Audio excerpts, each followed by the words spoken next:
Good morning to all of you. Today we will discuss about the characteristics of cathode rays.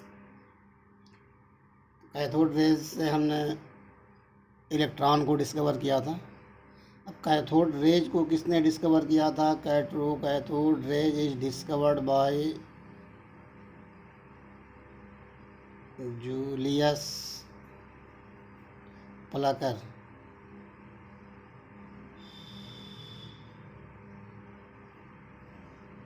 Cathode rays को discover किया था Julius Plucker. Cathode rays discovered by Julius Plucker. Cathode rays को कल discover किया गया था with the help of discharge tube. Discharge tube में हमें इलेक्ट्रोड ऐड किए थे. इलेक्ट्रोड ऐड करने के बाद जब हाई वोल्टेज इलेक्ट्रिसिटी फ्लो कराते हैं तो कैथोड प्लेट से एक रेज क्रिएट होती है हल्की शाइनिंग के साथ. इस रेज को हम कैथोड रेज कहते हैं. अब इसकी प्रॉपर्टी क्या है? फर्स्ट प्रॉपर्टी कैथोड रेज की, it's start from cathode and move to anode. Means cathode rays cathode से स्टार्ट होती है और एनोड की तरफ मूव करती है.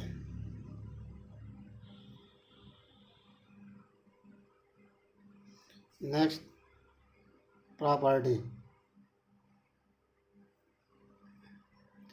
This rays create फास्फोरेसेंस.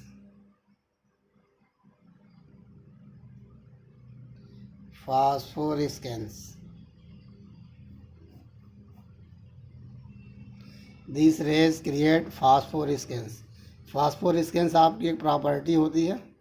एक प्रॉपर्टी आपकी होती है फ्लोरेसेंस.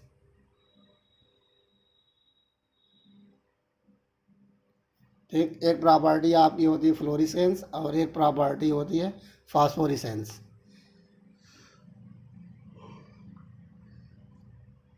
तो ये फास्फोरेसेंस क्रिएट करता है कैथोड रेज. अभी आगे जब हम स्टडी करेंगे एनोड रेज को या डिस्कवरी ऑफ प्रोटॉन तो वहाँ पे फ्लोरेसेंस क्रिएट होगा.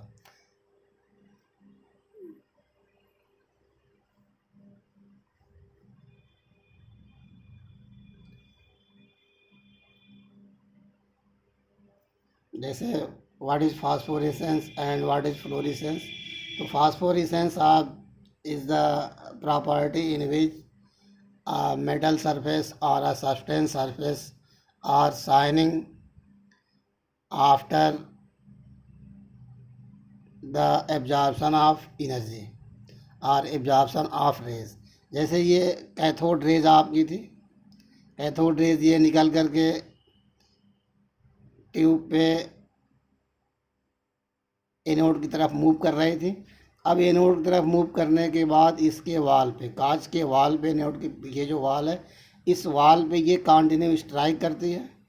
स्ट्राइक करने के तो ये वाल आपका हीट हो जाएगा. हीट होने के बाद ये रेड हो जाएगा. तो ये आपकी इसमें यहाँ शाइनिंग क्रिएट होगी इस वाल पे. अब जब तक ये रेज आपका यहाँ पे रिफ्लेक्ट हो रहा है, अटैक कर रहा है, तब तक ये शाइनिंग आपको दिखाई देती है.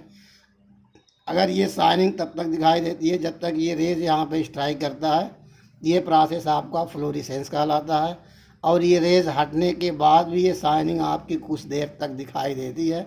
ये प्रोसेस आपका फास्फोरेसेंस कहलाता है. तो कैथोड रेज आपका फास्फोरेसेंस क्रिएट करता है. और अभी आगे देखा जाएगा anode rays in the discovery of proton, तो वहाँ पे फ्लोरेसेंस क्रिएट होगा. तो जब कैथोड रेज निकलता है कैथोड से तो वो एनोड की तरफ मूव करता है. एनोड से हो करके एनोड के बैक वाल कांच ग्लास पे वाल, अब ग्लास पे जो होता है इस पे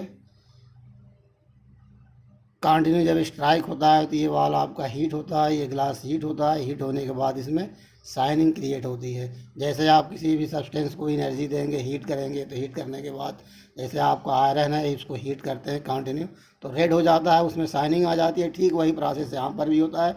जब ये रेज कंटिन्यू इस पर स्ट्राइक करता है तो ये हीट होने के बाद ये इसमें शाइनिंग क्रिएट होती है. इस शाइनिंग को हम, इस प्रोसेस को हम फ्लोरेसेंस या फास्फोरेसेंस कह सकते हैं. अगर जब तक ये रेज यहाँ पे स्ट्राइक कर रहा है, ये शाइनिंग तभी तक आपको ऑब्जर्व हो रही है। ये प्रोसेस आपका फ्लोरेसेंस है। और इसके हट जाने के बाद भी अगर कुछ देर तक इसमें शाइनिंग ऑब्टेंड रहती है तो ये प्रोसेस आपका फास्फोरेसेंस है। तो सेकंड प्रॉपर्टी आपका था इट्स क्रिएट फास्फोरेसेंस। नेक्स्ट प्रॉपर्टी आपकी यहाँ पे है presence of electrical and magnetic field travel straight line, absence of electrical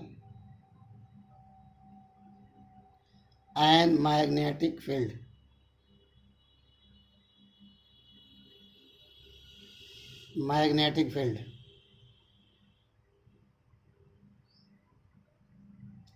move straight line means जो आपका ट्यूब बनाया गया था कल, discharge tube,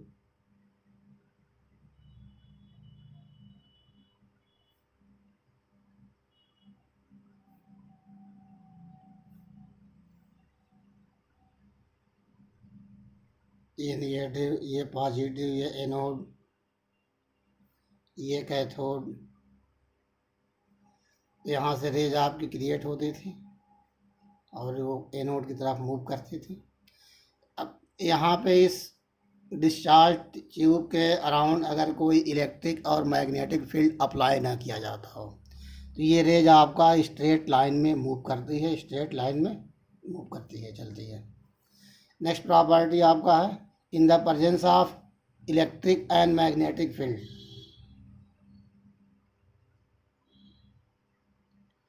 presence of electric and magnetic field, it's attract to positive poles. जैसे यहाँ पे या तो इलेक्ट्रिक फील्ड या मैग्नेटिक फील्ड अप्लाई कर दें ट्यूब के चारों तरफ, तो एक तरफ आपका पॉजिटिव होगा और एक तरफ निगेटिव। अब जब ये रेज यहाँ से क्रिएट होगा तो ये सभी रेज पॉजिटिव फील्ड में अट्रैक्ट हो जाएंगे। ये रेज अब यहाँ तक नहीं पहुँच पाएगा, यहाँ तक यहाँ पे यहीं पे, क्योंकि ये रेज आपका निगेटिव नेचर का है, इसलिए यह रेज यहीं पे अट्रैक्ट हो जाएगा, ये एनोड की तरफ, एनोड के पास नहीं पहुँच पाएगा। तो this rays when this rays is move in the presence of electric and magnetic field then its attract on positive poles by electric और मैग्नेटिक फील्ड्स। मैग्नेटिक और इलेक्ट्रिक फील्ड के पॉजिटिव पोल्स के through ये rays attract हो जाते हैं। So this is the next point of cathode rays. It's attract cathode rays are deflect in magnetic or electric field, and cathode rays is attract to the electric and magnetic field by positive poles. Next point है electrons are basic. Electrons are basic constituents of all atoms.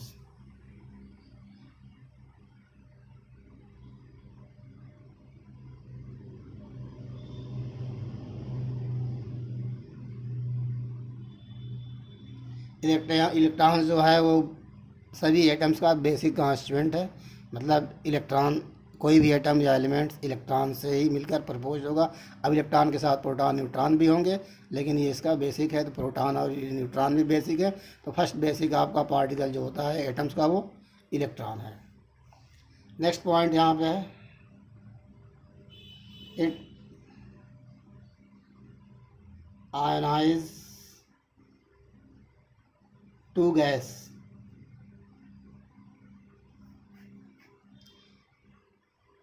Cathode rays gas को ionize कर देता है, means gas को reactive कर देगा। अगर किसी गैस पे हम कैथोड रेज अप्लाई करते हैं तो वो गैस आपका रिएक्टिव नेचर का हो जाएगा, वो रिएक्ट कर लेगा, वो कंबाइंड फॉर्म में ऑब्टेंड होगा।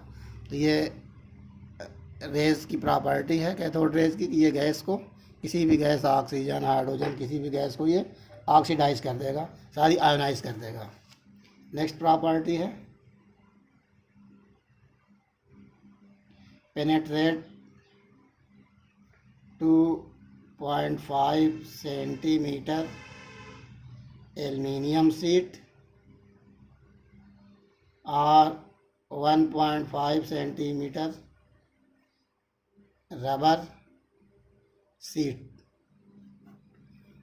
इस रेज की प्रॉपर्टी होती है कि ये रेज 1.5 सेंटीमीटर रबर के शीट को या फिर 0.5 सेंटीमीटर एल्युमिनियम के शीट को पेनिट्रेट कर देता है, मीन्स उस शीट से आर पार निकल जाता है। अब जैसे कोई पेपर है, यही पेपर है, इस पेपर से आर पार अगर इस पेन को हम करें तो इसमें होल करना पड़ेगा ऐसे, तभी आर पार जाएगा ये आपका पेन। तो इस तरह से रबर के शीट और एल्युमिनियम के शीट को ये पार कर जाता है आपका कैथोड रेज। लेकिन ऐसा नहीं है कि उसमें होल कर देगा, क्योंकि कैथोड रेज आपका इलेक्ट्रॉन से मैन्युफैक्चर हुआ है और इलेक्ट्रॉन आपका लाइटर पार्टिकल्स है, तो ये उसमें होल्स क्रिएट नहीं कर पाएगा। बट ये उससे मतलब ये 1.5 सेंटीमीटर रबर का शीट और 0.5 सेंटीमीटर एल्युमिनियम का शीट, इसके लिए कोई बैरियर का, कोई रेजिस्टेंस का वर्क क्रिएट नहीं करेगा, ये वहाँ से पास हो जाएगा। जैसे आप एक्सरे कराते हैं तो ऐसे एक्सरे आपका एक रेज है, एक्सरे छोटे छोटे पार्टिकल से मिलके बना है। अगर एक्सरे कराते हैं आप अपने हैंड का तो ये रेज यहाँ से निकल जाता है। ऐसा तो नहीं है आपके बॉडी में या आपके हैंड्स में छेद हो जाते हैं, होल हो जाते हैं, इस तरह की बात तो होती नहीं है। ठीक वैसे यहाँ पर भी एक कैथोड रेज 0.5 सेंटीमीटर एल्युमिनियम के शीट या फिर 1.5 सेंटीमीटर रबर के शीट को पेनिट्रेट कर देता है। जैसे एक्सरे कराने पर बॉडी से एक्स रेज आपका पेनिट्रेट हो जाता है या पास हो जाता है, ठीक वैसे ही 0.5 सेंटीमीटर एल्युमिनियम और 1.5 सेंटीमीटर रबर के शीट को ये क्रॉस कर जाता है, पास हो जाता है। नेक्स्ट पॉइंट है कैथोड रेज have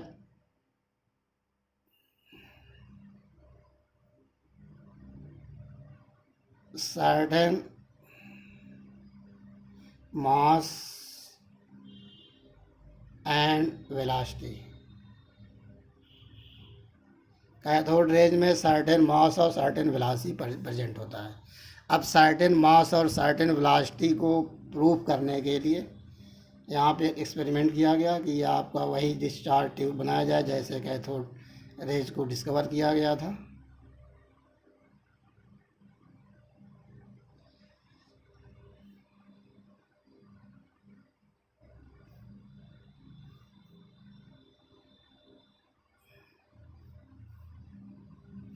रेज यहाँ से मूव होती है,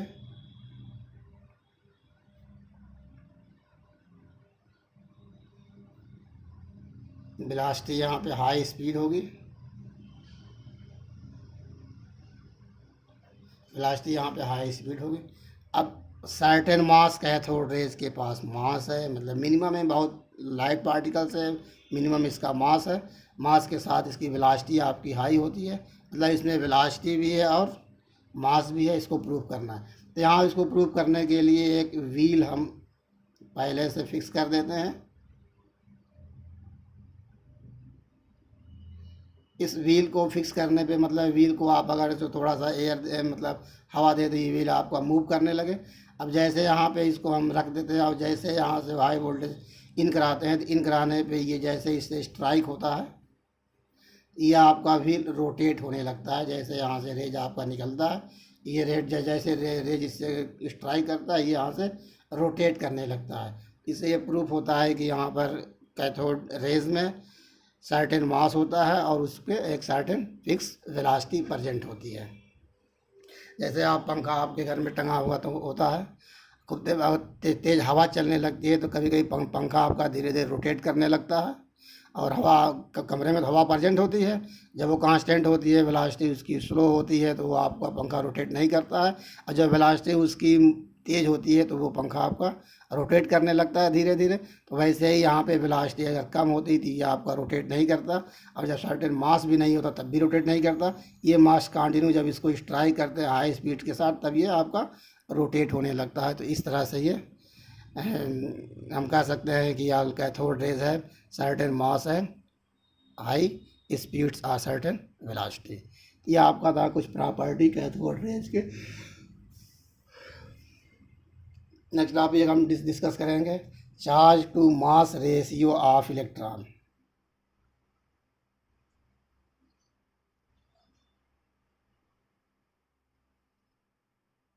charge to mass ratio of electron.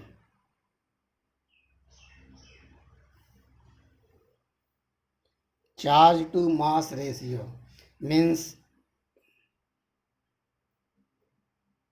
charge of electron and mass of electron.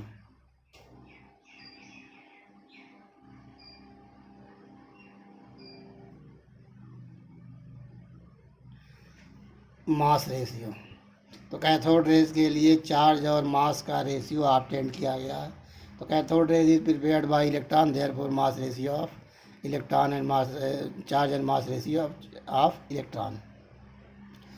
In 1897, British scientist J. Thomson measured the ratio of electric charge to mass of electron by cathode ray tube and applying electric and magnetic field perpendicular to each other as well as to path electron. Thomson argued that amount of deviation of the particle for their path present an electric and magnetic field depends upon. तो यहाँ पे charge और mass ratio, you know that charge of electron, 9th में आप इसको पढ़े याद किए होंगे। इलेक्ट्रॉन पे चार्ज कितना होता है, तो charge of electron 1.6 and 1.6 into 10⁻⁻19 coulomb, mass 9.1 into 10⁻⁻31 kilogram. ये आपको पता नहीं था उस कंडीशन, जब ये इसको ऑब्जर्व किया तब ये पता नहीं, लेकिन जे थॉमसन ने चार्ज और मास रेशियो को जो ऑब्टेन किया वो मास रेशियो आपका 1.76 इंटू 10⁻11 कूलम पर किलोग्राम। ये charge and mass ratio of electron. तो किसी भी गैस, जैसे कहा गया था कि कैथोड रेज के डिस्कवर में कि पहले हम डिस्चार्ज ट्यूब प्रिपेयर करते हैं, डिस्चार्ज ट्यूब प्रिपेयर करने के बाद उसमें मिनिमम अमाउंट में कोई इनर्ट गैस फिल किया जाता है। उसके बाद से हम एनोड और कैथोड पे इलेक्ट्रिसिटी फ्लो कराते हैं, तो रेज आपकी क्रिएट होती है। इस रेज को हम कैथोड रेज कहेंगे। अब वो गैस जो फिल की गई है इनर्ट में, जो आपकी गैस फिल की गई है, वो हीलियम हो सकता है, नियान हो सकता है, आर्गन हो सकता है, क्रिप्टॉन हो सकता है, कुछ भी हो सकता है। तो जब ये कोई भी गैस हम फिल कर सकते हैं, तो उस किसी भी गैस को फिल करने के बाद जो कैथोड रेज ऑब्टेन्ड होगा, वो कैथोड रेज सभी गैसों के लिए, जितने भी गैस आप फिल कर सकते हैं, जितने भी गैस आप, जैसे हीलियम, नियान, आर्गन, क्रिप्टॉन, सभी गैस से जो कैथोड रेज ऑब्टेन्ड होगा, उस कैथोड रेज में जो इलेक्ट्रॉन होगा, उस इलेक्ट्रॉन के चार्ज और मास का रेशियो ये फिक्स है, यही ऑब्टेन्ड होता है 1.76 इंटू 10⁻11 कूलम पर किलोग्राम। चाहे वो हीलियम है, चाहे नियान हो, आर्गन हो, क्रिप्टॉन हो, किसी गैस के लिए। लेकिन यही चार्ज और मास का रेशियो हम अगर प्रोटॉन के लिए ऑब्टेंड करते हैं तो वो अलग अलग ऑब्टेंड होता है। उसको डिस्कस हम बाद में करेंगे। थैंक्स।